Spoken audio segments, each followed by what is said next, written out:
So this is this is one of the most fun coffee talks I've ever had, I believe, because I got to the office about 45 minutes ago.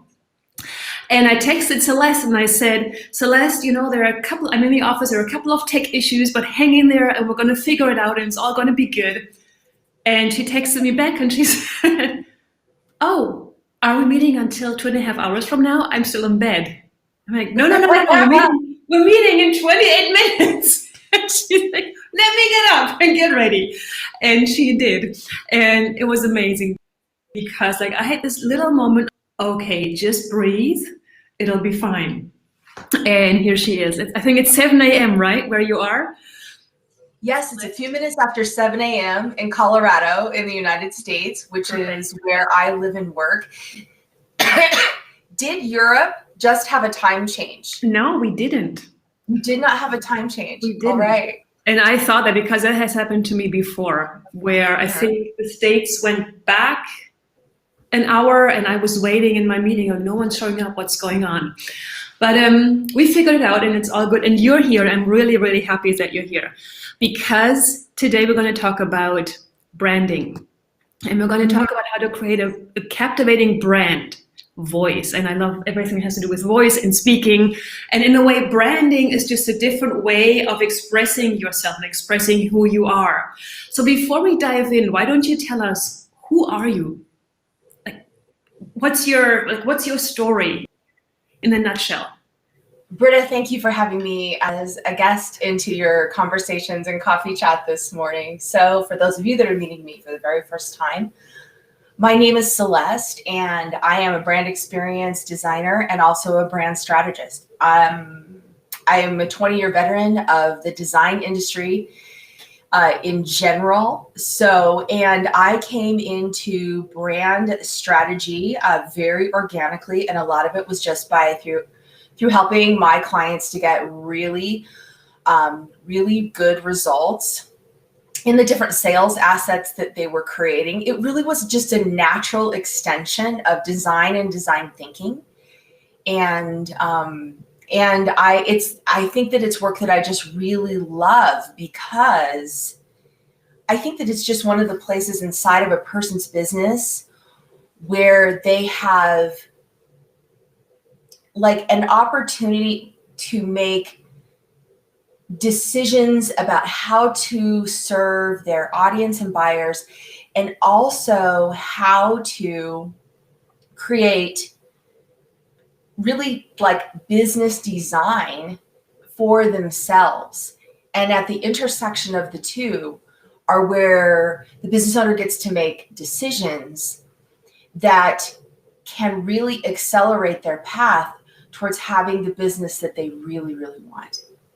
So what fascinates you about branding? What is that? So if you ask different people who perhaps are branding experts or business experts, what is branding? You're going to get different answers. Some people will say that your brand is what your audience says about you when you're not in the room. Other people will say, what an interesting idea, right? Yeah. That it has so much to do with product, service, reputation, voice, your position in the marketplace, right? And then there are other people that will say, especially if you are somebody who's creating a personal brand, they will say, this is how I have designed my presence within my business. So I'm going to say that the answer is actually both. Okay.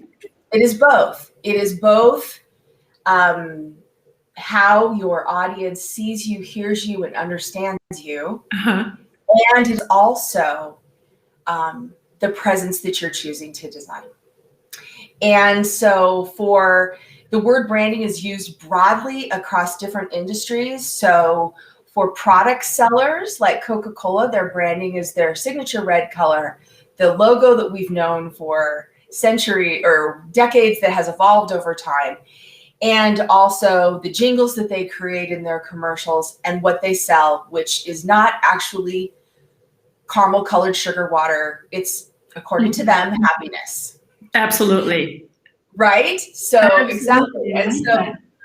but for the person who is creating a personal brand, so maybe that's the coach, consultant, high level expert service provider, that is going to be things like their aesthetics, like their logo, colors, fonts, brand voice. It's also going to be the very specific things that they sell, how they craft and create offers to uniquely meet the needs of their audience, how they help their audience to understand that they help with this thing, but not this other thing. It's the expensive problems that they solve. And it's also how they deliver their presence and their brand experience. So that can be things like signature talks that you do. It can be things like words that you use and words that you don't use. It can be the kinds of stories that you tell. And it can also come down to the tiniest little details, like the brand experience that you design for your clients. Do they receive appointment bookings from you through an automated service, or do you have an assistant who calls or sends an email and offers a white glove concierge service? And that's how they create opportunity, how they receive the opportunity to meet with you. So Just to me, details. so for me, as like a non-branding expert, that sounds really complicated. Is it like, how would someone who just, let's say, who wants to like maybe change their brands or starts their business, how would they approach it? Like, what are the first steps? The first step, so by the way, to your remark that it is complicated, it can be complex. It certainly can. And that is why we call it not branding, but rather a brand strategy, because that is in fact what it is. And I believe that as a business owner matures and as their business matures, there will be more and more details that will become included as they go along. But for the person who is just beginning, like it's just the very, very beginning of their business, and maybe the business that they're running is fairly simple, here's the best idea to start with, which is, are you referable? When people look at your business, your service, or your program, are they able to clearly see, hear, and understand the answer to this question, which is, what is the really expensive problem that you help people solve? That makes it really simple. It's like, in a way, when I related to speaking, when I work with someone, we always go like, what's your core message? And that made me think of this, because it's like, what is at the core of you and your business that makes it really referable and then, easy to talk about? That's exactly right. And so the fancy people's word for that is called brand positioning, but that is the most simple place to start. And it is, and in many ways, it's also the most powerful place to start. What is the most expensive problem that you solve? And by the way, what do we mean by expensive? It can be monetarily expensive, emotionally expensive, expensive to people's energy. It's not necessarily related to money. Britta, answer this. What is the most expensive problem that you solve? Whoa. Well, I help people to get what's inside of their heads out into the world, which helps people build their business, get clients, and make an impact. And so what is the consequence if this problem isn't solved? No money, no business, no impact, which leads to like dissatisfaction. I'm not feeling content with myself, with my life, with my business. That's going to ripple into my relationships. I mean, it's huge. Exactly. So you've identified the most expensive problem that you solve. And then now, then the question is, what is the value of what you offer? Well, you've identified that, right? Its impact, its impact when it is solved. And so then the question is, so here's the next most important question to locate your brand position. And that is, who is it valuable to? Who is this person? So who is your person, Britta? Mm-hmm. Oh, to me, it's like the driven, ambitious female entrepreneur, 100%. They already have a business, they have this like fire inside of them, and they really wanna, I don't really like the word impact, but I use it anyway. They really wanna put the dent in the universe. You know, they're done playing small. Exactly. And so then here's as we move up the ladder of locating your position, your brand position, then here's the next question, which is, how are you uniquely suited to solve that problem? Okay, this is funny. I'm typing to like get the captions, and I'm answering your questions. So can you repeat the question? So the question that I would love to repeat the question, which is how and I hope that anyone who's listening is asking themselves the question, right? So these are the questions that we've asked so far. So let me just roll back to those. Yeah. We're locating your brand position, which is always the best place to begin to think about your branding. What is your brand position? And here's how we locate our positioning. We first ask, what is the most expensive problem that you know how to solve? Mm-hmm.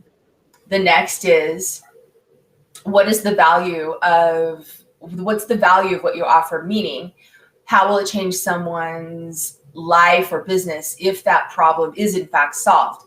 Right. So we call this the transformation. You've already identified that. And then we ask, and so to whom is this valuable to? Who is this person? Oh, yeah. You've identified that. Yeah. And then here's the next question.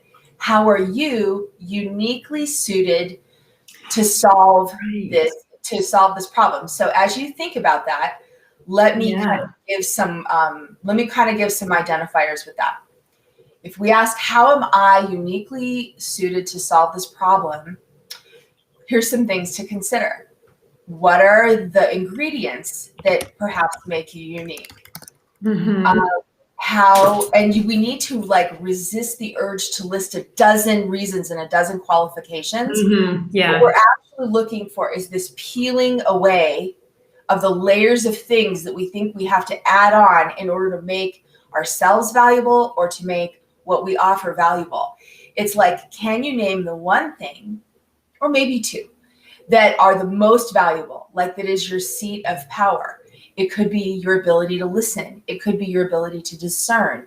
It could be a unique framework that you've developed. It could be a unique client journey that you've designed that you can take people through. And so why I love this? Because it really goes back to what we talked about earlier, which is the core. In a way, what I'm hearing is that you say who are you at the core of your being, of your business, being a business. To me, sometimes it's the same. And I love that because it takes away all the, I'm going to say the she, and, all the flowery stuff, and drills right into really the heart of who you are and what you do. I know. I mean, it's a beautiful question in its simplicity. Yeah. And so it's, what's the problem we solve? What's the value of solving the problem? Who is it valuable to? And then how are we uniquely suited to solve that problem? And so since we've, as a case study, kind of had a walk through your brand positioning, Britta, in your mind, then how are you uniquely suited to solve the problem that you solve?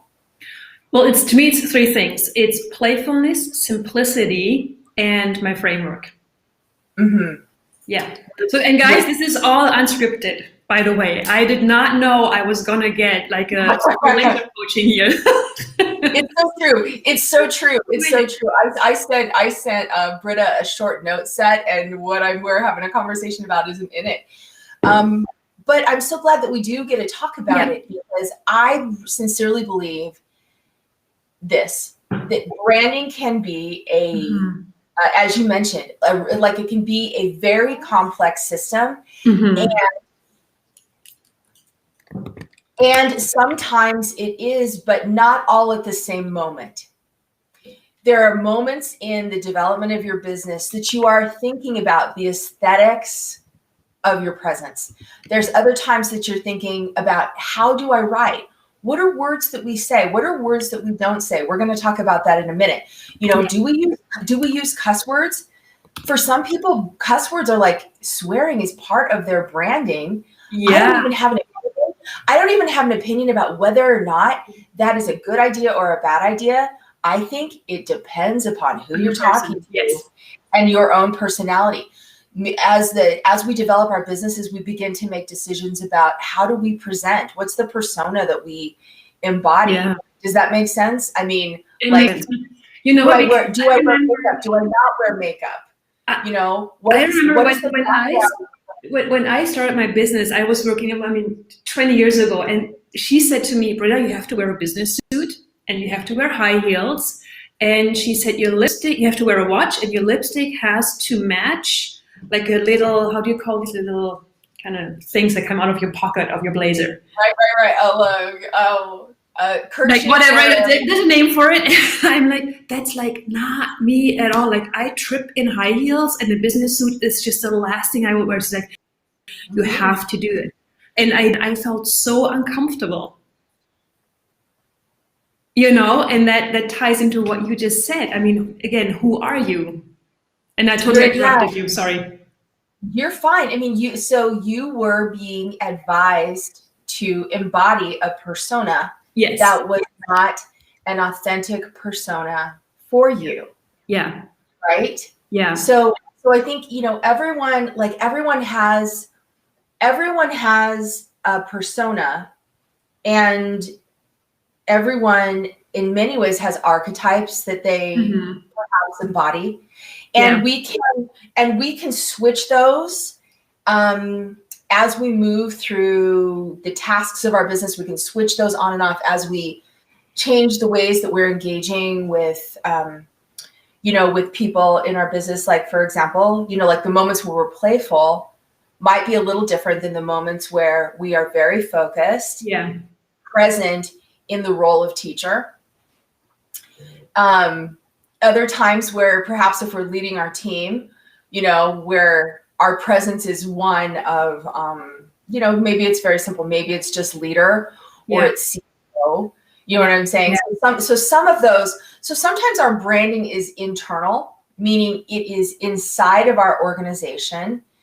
It is part of our mission and our values and how we communicate with perhaps our team members about the client experience or the brand experience that we want to deliver, or even how we do things as a team. I mean, maybe we just decide that no matter what, we don't freak out and we're not intense. Like maybe that is literally, maybe that's literally an ethos for our company. And for other companies, perhaps the ethos is excellence above all things. We get to make these decisions. Sometimes our branding is external, and it has everything to do with what we intentionally design for the viewing and the experiencing of the people who are our audience.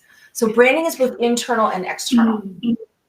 So that also, of course, encompasses the question, who do I want to be? Which is almost philosophical, like who do I want to be with myself? Like how do I want to lead myself, and how do I want to lead the business, and how do I want to be perceived as a business or a business owner? Yes. So it sounds like that you bring all of those together and that you cannot view those separately. It's entirely correct. I think, to design a very embodied brand experience, it often starts with just this it starts with self-awareness, and it starts with sort of an awareness of, in some ways, almost our internal body ecology. Does that make sense? Like what are, and I could use fancy words here, like somatic awareness, but it's like, what are the things that actually feel resonant with us? And what are the things that we just have to settle with ourselves, our internet noise, and that they are not for us, and that they are not a part of how we decide to design our businesses. Here's an example while you meditate on that for a moment. I have decided because I know myself and I know how not only do I get great results with my clients, but I also know how I get the best clients. I have settled with myself that the majority of my lead generation strategy will happen through creating relationships. I do not rely heavily on complex automated funnels. Not because I don't understand them. I've worked in design and marketing for years. I understand them really well. It's simply that does not feel like the most natural and integrated way for me to actually create new client relationships.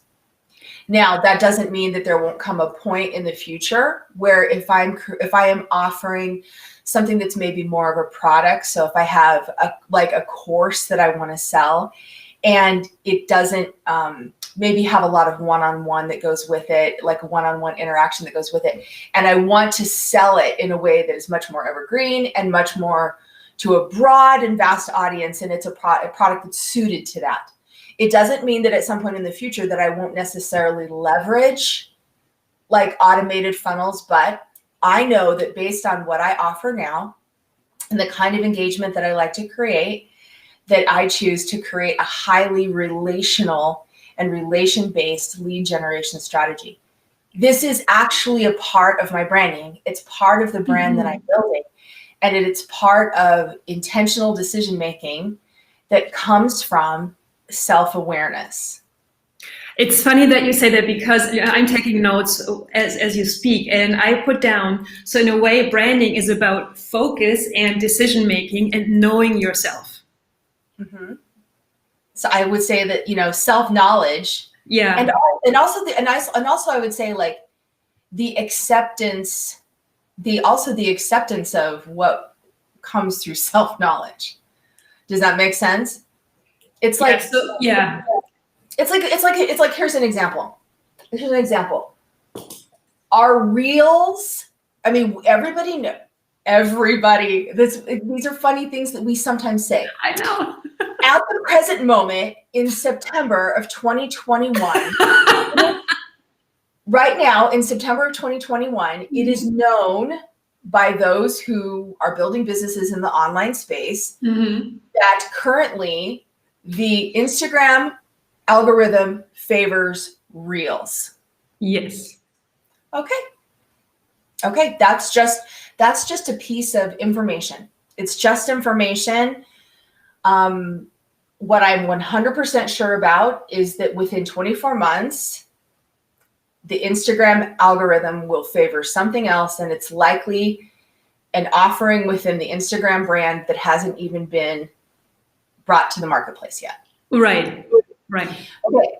So then the question is, so all of these things are transient, but the question is today, is Reels right for you?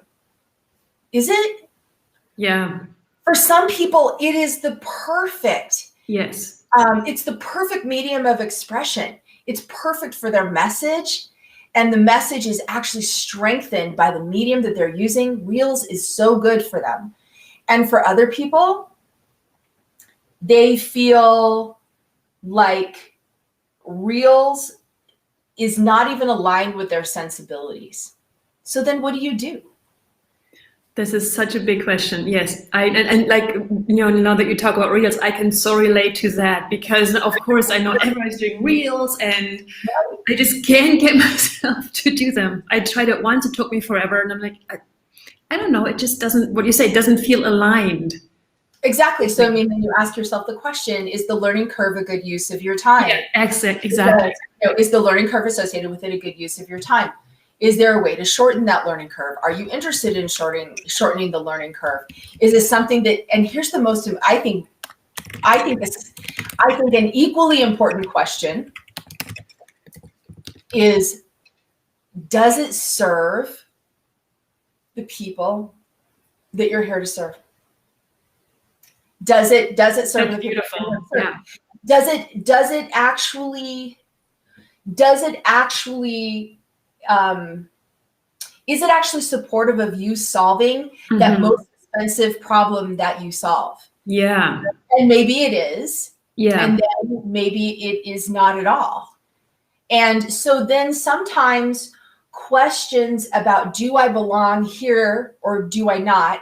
Or do I run Facebook ads or do I not? Or do I do TED Talks or do I not? Or do I do, any number of different opportunities or platforms or channels or mediums? It really comes down to, does this fit me? Does it support what I'm trying to do? Is it in alignment with my mission and values? And does it actually help me solve the most expensive problem that I solve? And does it serve the people that I'm here to serve? Would you say that's courageous? Because that just popped into my mind where I thought, okay, to me that's also, there's a certain amount of courage involved, because now I know reels are the thing to do, and now I'm saying, you know what, it's not for me, and part of me goes, but you're missing out.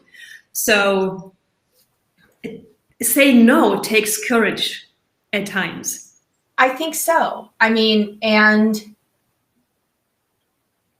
I guess here's what I would say to that. There are as many different ways to build a business as there are people who are building businesses. And the fastest, most effective way to build your business and to design your brand, all right? So just for a minute to just go, there's the moment when you move from being just a business owner and become the leader of a brand. And when you're thinking about how am I the leader of a brand, then there comes a point when you have to begin to make decisions like, does this fit who or what I am as a brand, and does it not?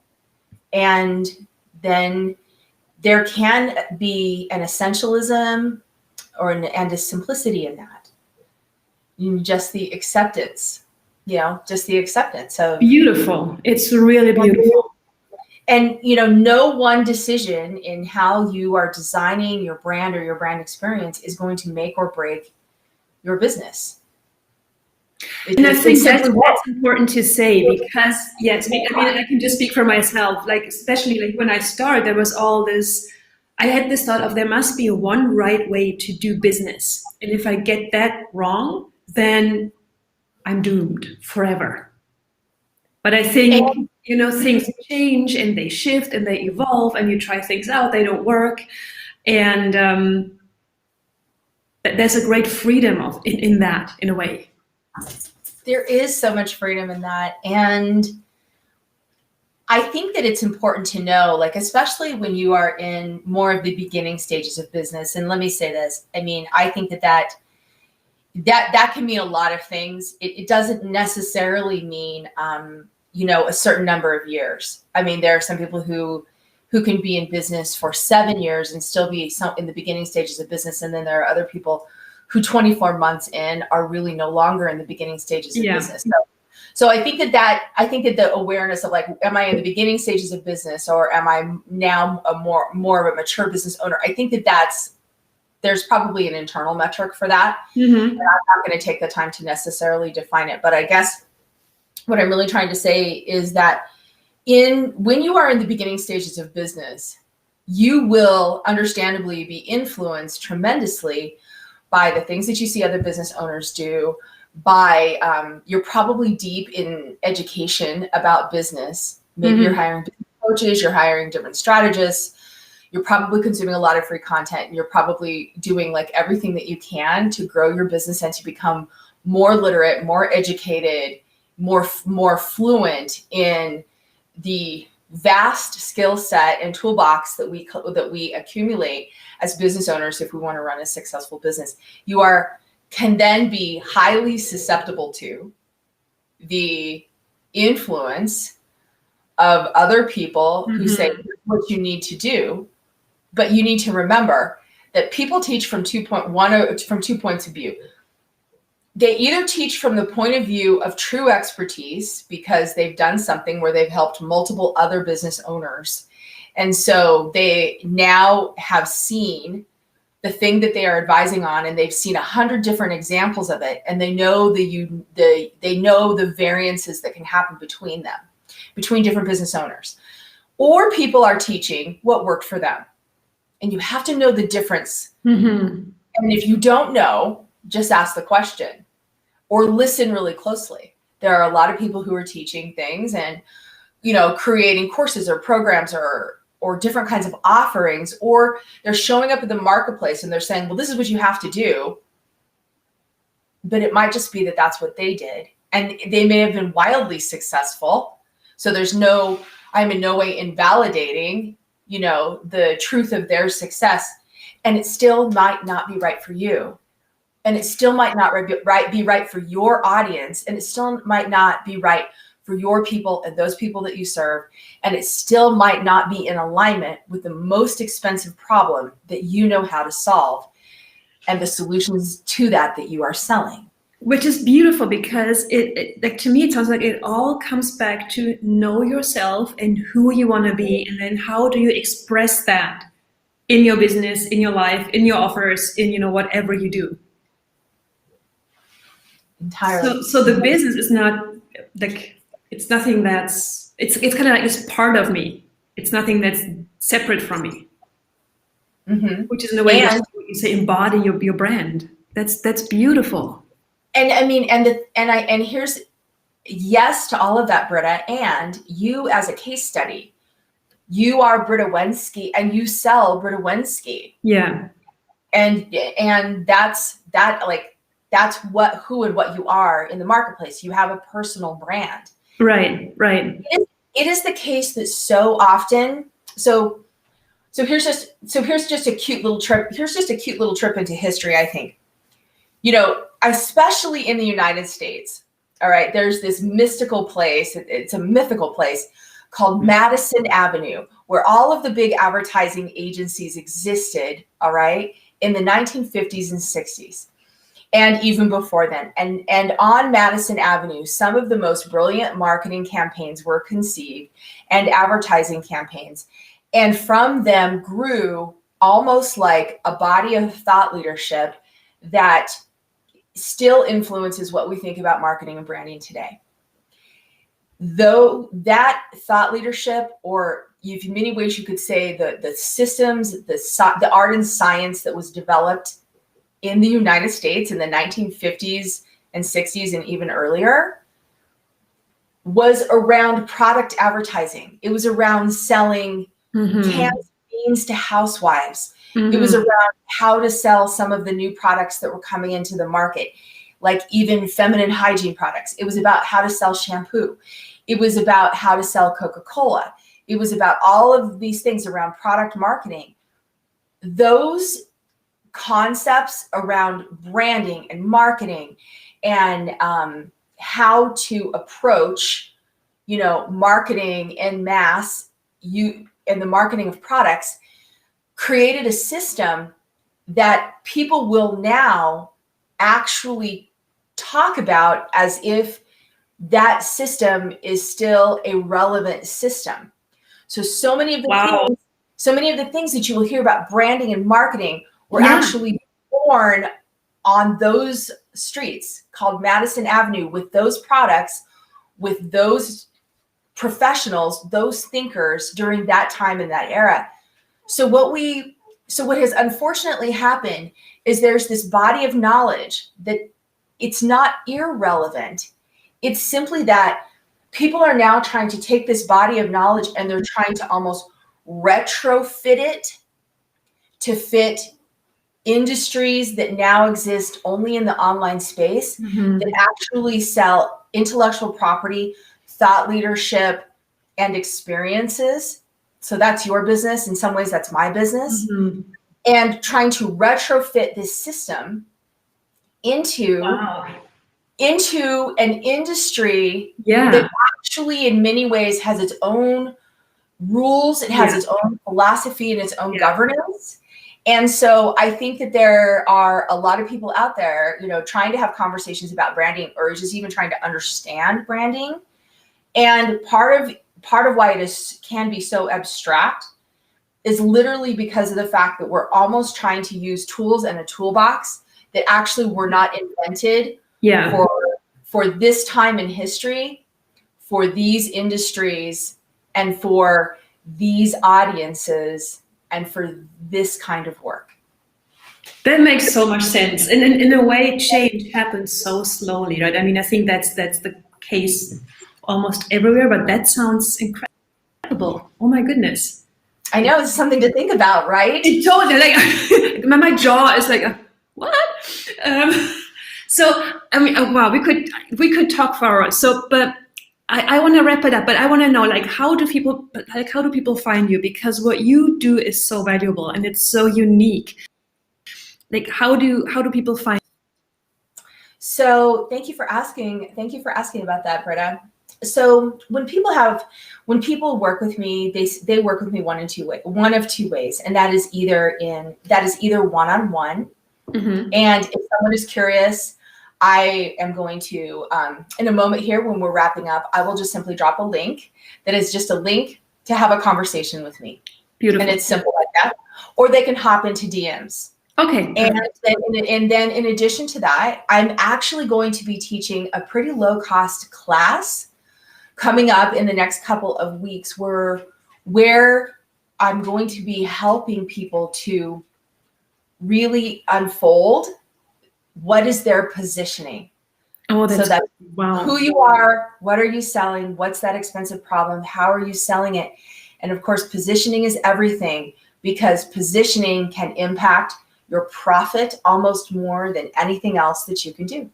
So you'll take them through the framework that you kind of did on me earlier when we started. That's beautiful. Right. Oh my gosh, that's really exactly right. That's exactly right. And it's a 1 hour class. Perfect. It's a 1 hour class, so it's not, it's not like there's a ton of what do we want to say? You know what I mean? Like, it's not like an arduous process, or that there's a ton of labor connected with it. Yeah. Because I believe that it's something that when people understand it well, they can actually design it and implement it very quickly. So will you drop the link to all of that in the when we I think once we're done, you can just hop into the Facebook group, and then you can just pop everything in there, and then whoever needs your services, and I'm assuming there's many of us, can just get in touch with you. Beautiful. That's exactly right. That's exactly what I would hope that anyone who wanted to continue the conversation would do. All right. I have so many more questions, but I could talk for hours, but we're just gonna hold my tongue. I'm just gonna attend your class. All right, Britta. Wonderful. Thank you for the opportunity to spend time with you this morning. Absolutely. I'm so glad. I'm so glad we made it work. It was so funny. Literally, when Celeste said it's in 2.5 hours, I'm like, no, it's in 28 minutes actually. Cool. I'm glad. All right, so you put the link in the chat, and whoever has questions, just comment, and we're here to answer. And wherever you are, enjoy the rest of your day, stay healthy, and we'll talk to you real soon. Thank you, Britta. You're welcome. Bye. Bye-bye.